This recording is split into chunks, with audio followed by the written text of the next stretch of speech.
Hola, buenos días chicos. ¿Cómo estáis? Este es el primer tutorial para los alumnos de cuarto de ESO, tanto de Pastrana como de Mondéjar. Em, Aquí hablaría del tema 5, primera parte. El tema 5 es el cristianismo en el Imperio Romano. Pues vemos la primera parte, lo que es la historia de Roma. Veréis, yo lo que explico son los apuntes, ¿de acuerdo? A lo mejor hago algún tipo de matización, pero este es un contenido audiovisual y para completar o para complementar lo que se supone que ya tenéis, ¿de acuerdo? Bien, si veis en la introducción del tema, os pone que para entender la extensión actual del cristianismo en lo que se refiere a Occidente, sobre todo en Europa, en el norte de África, en Próximo Oriente y en Oriente Medio, hay que adentrarse en la historia de Roma. ¿De acuerdo? Entonces, a partir de ahí, pues veremos cómo el Imperio Romano, bueno, veremos primero la monarquía, la república y el imperio. Lo que pasa es que la gente lo que más conoce es el Imperio Romano. El Imperio Romano, cuando el cristianismo empezó su andadura en el Imperio Romano, ya existía una macroestructura jurídica, religiosa, gubernamental, legislativa y una serie de infraestructuras. Es verdad que durante los primeros siglos, hasta el año 313 después de Cristo, siempre después de Cristo, el cristianismo es verdad que fue perseguido, pero ya os dije que las persecuciones de los romanos contra los cristianos en su mayoría fueron a nivel local o provincial y hubo muy pocas a nivel general. Yo os destaqué y os vuelvo a recordar tanto los apuntes como aquí.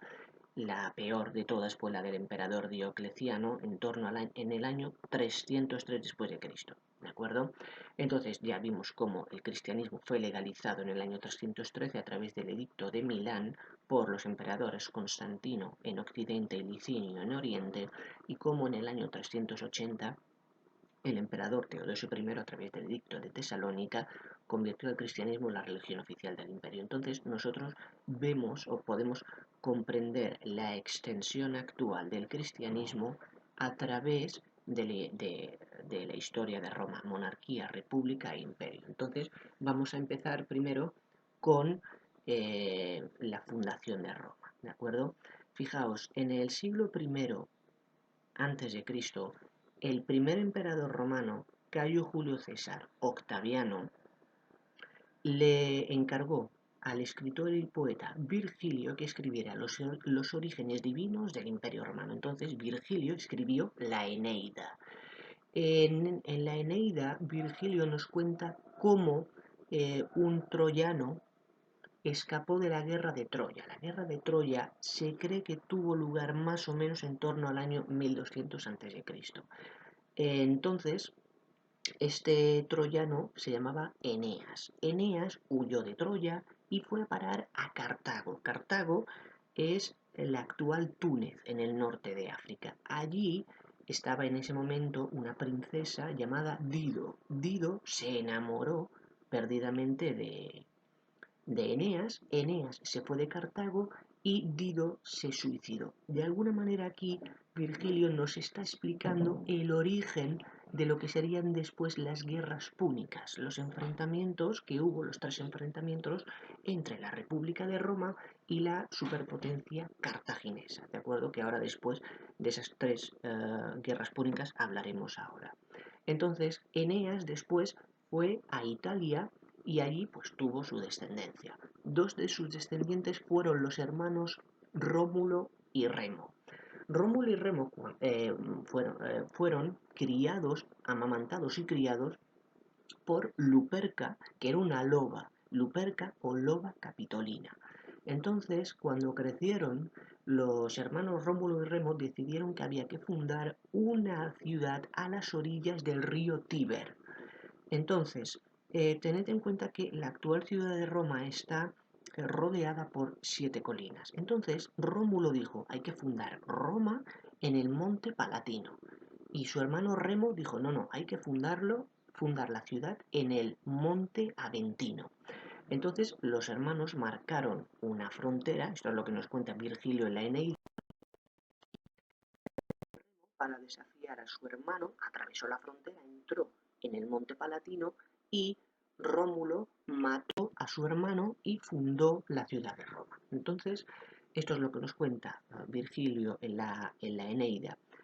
Hay que destacar que la arqueología nos demuestra que, tal y como dice Virgilio, los orígenes de Roma están en el Monte Palatino. Ahora, no debemos entender la fundación de Roma como algo que se llevó a cabo en un año. No, hablamos de un proceso fundacional que empezó en el año 753 a.C. Se empezó con las primeras construcciones en el Monte Palatino y a las orillas del río Tíber, que es el que atraviesa actualmente la ciudad de Roma, se construyó el Foro Boario. En el Foro Boario comunicación y también comerciar con otros pueblos y obtener materias primas que ellos no tenían allí. Entonces empezaron a surgir distintos núcleos de población en el Monte Aventino y en los otros montes, en los otros 5 montes, y que se fueron añadiendo gradualmente al Monte Palatino y al Foro Boario. ¿De acuerdo? Y así fue como se fue surgiendo la ciudad de Roma. Roma fue fundada como una monarquía, pero en el año 509 a.C., un grupo de familias poderosas dio un golpe de estado, quitó de en medio la monarquía y empezó la República de Roma, que se extendió hasta el año 27 a.C. Y a partir del año 27 a.C., hablamos de en adelante, del 27 a.C. en adelante y ya después de Cristo, hablamos del Imperio Romano. Entonces, en el año 509, cuando acabó la monarquía y empezó la república, se fundó el Senado de Roma con los patricios, que eran las clases poderosas, y los tribunos, que representaban a las clases más humildes. Entonces, los romanos empezaron a extenderse por Italia y se encontraron con la oposición, con la resistencia de varios pueblos, como los latinos, los samnitas o los galos. De hecho, los galos en el norte de Italia fundaron la Galia Cisalpina.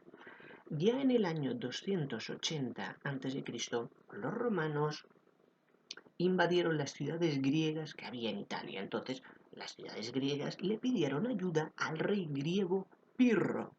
Y Pirro, en el año 280 a.C., invadió las ciudades griegas, invadió Italia y se enfrentó a los romanos. Pirro ganó a los romanos, pero fue una victoria por la mínima. De hecho, sufrió muchísimas bajas. Fue prácticamente una derrota. De ahí viene la expresión victoria pírrica. ¿De acuerdo? Y en el año 275 a.C., Pirro abandonó Italia y los romanos se adueñaron de la península itálica. ¿Qué les quedaba a los romanos? Extenderse hacia el exterior. ¿Y a quién se encontraron en el exterior? A la superpotencia cartaginesa. Ya os expliqué cuando vimos el tema 3, segunda parte, que fue el Templo de Jerusalén, yo os expliqué que los fenicios ayudaron al rey Salomón a construir el Templo de Jerusalén, ¿de acuerdo? Después, cuando los fenicios desaparecieron, los cartagineses, que Cartago fue, digamos, la colonia más importante que fundaron los fenicios, ¿de acuerdo? Cartago se erigió, se autoproclamó como heredera de los fenicios. Por tanto, ya os expliqué también que los fenicios, en lo que es hoy España, fundaron varias ciudades. Fontata en Alicante, Sexi, que es Almuñécar en Granada, Málaca, que es Málaga, Gádir, que es Cádiz, Onuba, que es Huelva, ¿de acuerdo? Entonces ya tenían aquí una infraestructura los fenicios. Después los cartagineses heredaron la cultura fenicia porque se autoproclamaron como herederos de los fenicios. Entonces empezaron las guerras púnicas y a pesar de que los cartagineses tenían todas las de ganar porque controlaban perfectamente las técnicas de navegación, de hecho Cartago era una superpotencia militar, Roma ganó las tres guerras púnicas. Los romanos aprendieron muy rápidamente las técnicas de la navegación. Entonces, la primera guerra púnica, la primera, fueron tres, la primera fue del año 264 al 241 a.C., del 264 al 241 a.C. Roma ganó y el general cartaginés que se enfrentó a Roma, a la República Romana, en esta primera guerra púnica fue el general cartaginés Amílcar. ¿De acuerdo? Amílcar Barca. Amílcar después tuvo tres hijos. Aníbal, el cartaginés, muy famoso, Aníbal, Asdrúbal y Magón. ¿De acuerdo? Fijaos, cuando Roma ganó la primera guerra púnica, ocupó Sicilia, Córcega y Cerdeña. Fijaos, ya sale en el exterior. Sicilia, Córcega y Cerdeña. ¿De acuerdo? A pesar de que Amílcar había perdido en la primera guerra púnica, aún así Cartago le encargó la misión de la ocupación cartaginesa en Hispania. Porque ya os he hablado de la infraestructura que consiguieron en lo que es hoy España los fenicios. De hecho, Asdrúbal el Bello, que era el yerno de Amílcar, fundó la ciudad de Cartagonova. Cartagonova es Cartagena en Murcia. Y luego los hijos de Amílcar continuaron con la ocupación cartaginesa de Hispania. De hecho, Magón, uno de los hijos de Amílcar, fundó Mahón en Menorca. ¿De acuerdo? La Segunda Guerra Púnica fue del año 218 al 201 a.C. ¿Por qué empezó? Porque Aníbal el cartaginés, uno de los hijos de Amílcar, atacó Sagunto. Sagunto está actualmente en Castellón de la Plana. Entonces, Sagunto en ese momento era aliada de Roma. ¿Qué ocurrió? Que cuando empezó la Segunda Guerra Púnica, Aníbal cogió a 6.000 hombres y 37 elefantes de guerra. Salió de Cartago Nova, de Cartagena, en Murcia, atravesó media península, atravesó los Pirineos, atravesó los Alpes y se plantó en el norte de en el norte de Roma, perdón, en el norte de Roma, asediando Roma durante años. Entonces, incluso a día de hoy, se estudia en la historia militar cómo Aníbal pudo hacer eso, pudo desplazar tantos soldados, tanto material, los elefantes y asediar Roma durante años. En el año 202, el general romano Escipión el africano, vaya nombrecito, asedió Cartago. Entonces eso obligó a Aníbal a abandonar el asedio de Roma.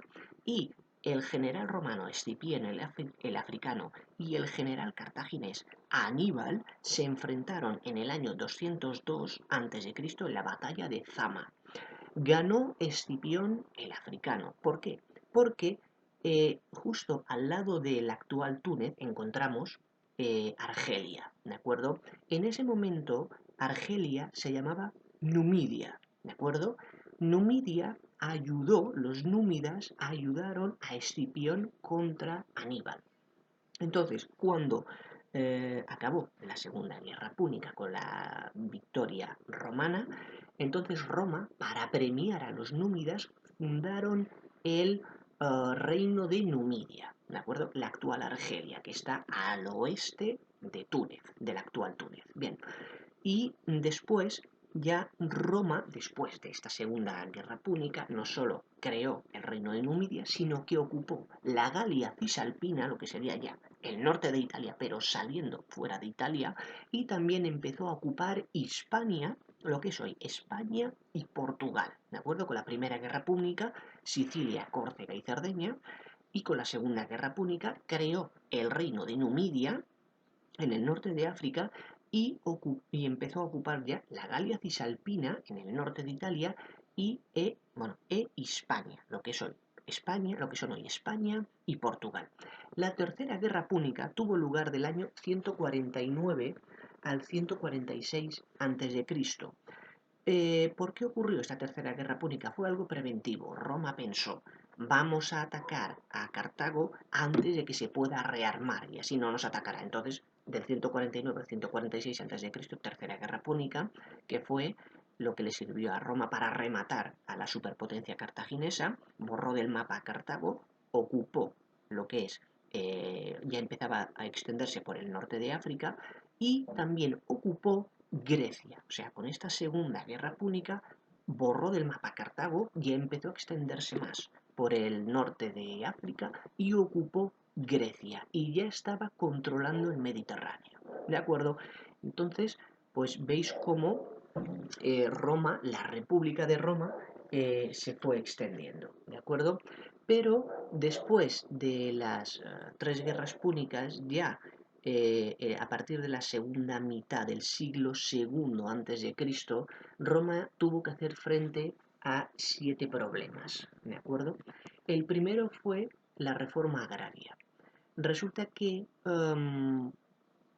los soldados que iban a las campañas militares eran campesinos, eran agricultores, entonces ellos para cuando se enrolaban en el ejército dejaban sus cultivos. Cuando volvían se encontraban las tierras y los cultivos destrozados. Entonces eso provocaba mucha pobreza. Entonces hubo dos senadores, Tiberio y Cayo Graco, que intentaron hacer una reforma agraria para evitar justamente esto, que los soldados cuando volvieran de sus campañas militares se empobrecieran. No pudieron hacer, Tiberio y Cayo Graco, estos dos senadores, no pudieron hacer la reforma agraria porque los asesinaron. El segundo problema fue la ocupación de Hispania. Y aquí en Hispania tuvieron dos problemas los romanos. Primero, la resistencia de Numancia. Numancia es Soria. Numancia aguantó el asedio romano durante 20 años, hasta que llegó el general romano Escipión Emiliano. Escipión Emiliano era el nieto del Escipión, el africano que venció a Aníbal en el año 202 a.C. en la batalla de Zama, en la Segunda Guerra Púnica, que lo acabamos de explicar. Entonces, Escipión Emiliano venció la resistencia de Numancia, pero los romanos tuvieron otra dificultad en Hispania, que fue con el pastor luso es portugués, Viriato, que estuvo fastidiando bastante a los romanos. Entonces, los romanos lo que hicieron fue convencer a unos soldados de Viriato para que lo traicionaran y lo mataran. Entonces, los romanos quedaron en que a estos soldados traidores de Viriato les pagarían. Entonces, cuando esos soldados mataron a Viriato, fueron a reclamar lo que les correspondía por haber hecho el pacto con la República de Roma, y los romanos dijeron: Roma traditoribus non premiat, Roma no paga traidores, ¿de acuerdo?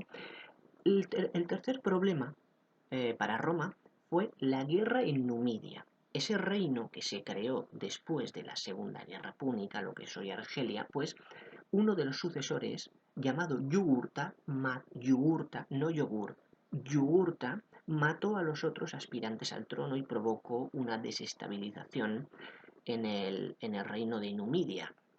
Entonces, el Senado de Roma envió al general Quinto Cecilio Metelo. Este Quinto Cecilio Metelo, que fue a Numidia, tenía un primo suyo que se llamaba exactamente igual, Quinto Cecilio Metelo. Y este Quinto Cecilio Metelo, este segundo del que os hablo, fue el que romanizó Baleares a partir del año 123 a.C. Pero este primer Quinto Cecilio Metelo fue enviado a Numidia y no pudo vencer a Yugurta. Entonces Roma envió al cónsul Mario y a su comandante Sila y consiguieron vencer a Yugurta en el año 105 a.C., devolviendo de esta manera la paz en Numidia. El cuarto problema fue la guerra en el sur de Francia. Entonces el Senado de Roma envió al cónsul Mario y a su comandante Sila al sur de Francia para luchar contra los teutones. Entonces, cónsul Mario y el comandante Sila vencieron a los teutones en el año 102 a.C. en la batalla de Aquae Sextiae. ¿De acuerdo? El quinto problema al que tuvieron que hacer frente los romanos fue el de las guerras serviles. Las guerras serviles fueron del año 135 al 71 a.C. Fue cuando los esclavos se rebelaron contra Roma, del 135 al 71 a.C. Acordaos que antes de Cristo las fechas van hacia atrás. Entonces, La rebelión más famosa fue la del gladiador Tracio Espartaco, ¿de acuerdo? Tracio es búlgaro, Tracia es la actual Bulgaria. Entonces, la rebelión de Espartaco fue del año 73 al 71 a.C. y Espartaco fue vencido por los generales Pompeyo y Craso. El sexto problema que tuvieron que hacer frente a los romanos fue el de las guerras serviles del año 91 al 88 a.C. Una serie de pueblos en Italia se rebelaron contra Roma porque querían la ciudadanía romana. Entonces Roma, para acabar con los disturbios, tuvo que hacer muchas concesiones, o sea, conceder la ciudadanía romana a esos pueblos italianos. Y el último problema fue el de las guerras mitridáticas, que fueron del año 88 al 63 a.C. Veréis, en el siglo III a.C., en Asia Menor, en lo que es hoy Turquía, se fundó el reino del Ponto, que era un reino griego, ¿de acuerdo? Y en el año 88 a.C., el rey del Ponto, Mitrídates VI, ocupó territorios de la República de Roma y empezó este conflicto de Mitrídates VI, guerras mitridáticas. El Senado envió al comandante Sila para que se enfrentara a Mitrídates VI. Sila venció no definitivamente a Mitrídates VI, volvió a Roma e impuso una dictadura militar del 81 al 79 a.C. Y después el general Pompeyo ya se enfrentó a Mitrídates VI en el año 63 a.C. y lo venció definitivamente. Y no solo eso, sino que Pompeyo ocupó o borró del mapa lo que quedaba del imperio Seleucida. El imperio Seleucida se fundó en el año 323 a.C. por Seleuco, que fue uno de los generales de Alejandro Magno. Entonces ya en el año 63 a.C., Pompeyo también venció a este reino griego, lo que quedaba del imperio Seleucida, y Pompeyo, por tanto, en el año 63 a.C., venció a dos reinos griegos a la vez, el reino del Ponto y lo que quedaba del imperio Seleucida, y ocupó Asia Menor, lo que es la actual Turquía, ¿de acuerdo? Pero inesperadamente surgió otro problema para los romanos y era la corrupción de sus instituciones, especialmente del Senado. En la próxima parte, en el próximo tutorial, veremos lo que son las asambleas romanas, lo que son las magistraturas y lo que es el Senado. Entonces el Senado se estaba corrompiendo.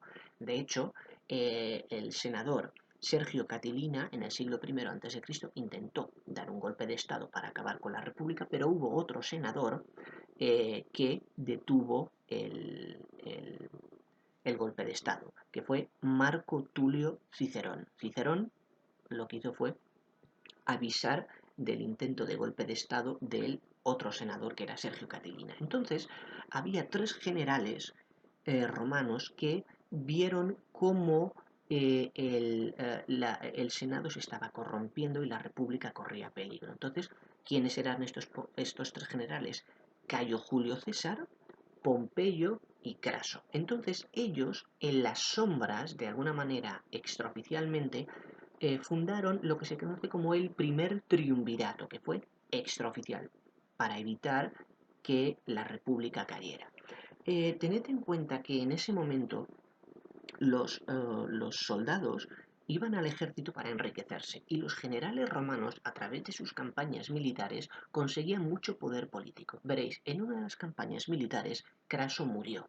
Entonces, el primer triunvirato, que era extraoficial, se desequilibró.